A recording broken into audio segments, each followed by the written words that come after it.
Hello guys, welcome back to our YouTube channel Medico Mom. तो हम लोग पिछले वीडियो में देख लिए थे उसका रिगर्गिटेशन वाला पॉइंट कि वो जो भी खाता है उसके गले से वापस आने लगता है। ठीक है, फिर होता है हम लोग नेक्स्ट देखते हैं उसका नौसिया।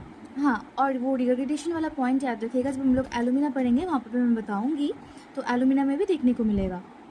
नेक्स्ट है nausea from placing hands in warm water. ये एक पिकुलियर सिम्टम है गाइस कि पेशेंट बोलेगा कि अगर वो गर्म पानी में हाथ रखता है या गर्म पानी को हैंडल करता है तो उस केस में उसको उल्टी आने लगता है। ठीक है, फिर sneezing and coryza from putting hands in water. उसी पानी में हाथ देने से, मतलब कोई भी पानी हैंडल करने से, पानी में हाथ देने से, बर्तन धोने से, कपड़ा धोने से, कुछ भी पानी का यूज़ से उसका छींक और सर्दी खांसी होने लगता है। ये सेम पॉइंट आपको लैक डिफ्लोरेटम में भी देखने को मिलेगा कि पुटिंग हैंड्स इन वाटर, जैसे पानी में वो हाथ देता है तो उसको छींक और सर्दी होने लगता है।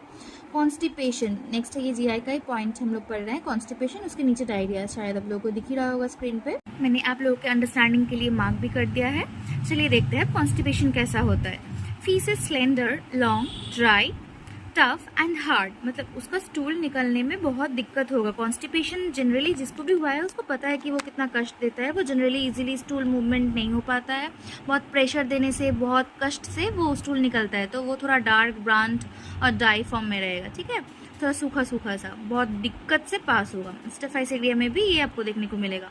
नेक्स्ट है voided with great straining and difficulty. Guys, तो ये इजीली अंडरस्टेबल है कि बहुत डिफिकल्टी के साथ स्टूल को निकलना पड़ता है बाहर प्रेशर देके। कॉस्टिकम में भी ये पॉइंट है। नेक्स्ट इसका diarrhoea. As soon as anything enters the rectum, profuse pouring away as from a hydrant, watery with sago-like particles, sensation as if the anus remained wide open, like apis mellifica. Involuntary during cholera time, which precedes cholera, तो phosphoric acid होता है। Morning of old people. तो चलिए इसको summarise करते हैं। तो कुछ पेशेंट फॉस्फोरस का कॉन्स्टिपेशन लेके आएगा और कुछ पेशेंट डायरिया लेके भी आ सकता है। तो डायरिया वाला पेशेंट कैसा बोलेगा, क्या किस चीज़ से उसका डायरिया होता है ना, जैसे ही उसके रेक्टम में कुछ एंटर करता है, कुछ भी फूड पार्टिकल हो या फिर anything enters in the rectum, तो उसका डायरिया शुरू हो जाता है। डायरिया प्रोफ्यूज होता है, ऐसा लगता है कि किसी वाटर जेट से पानी निकल रहा है बहुत स्पीडली, इस टाइप का डायरिया होता है।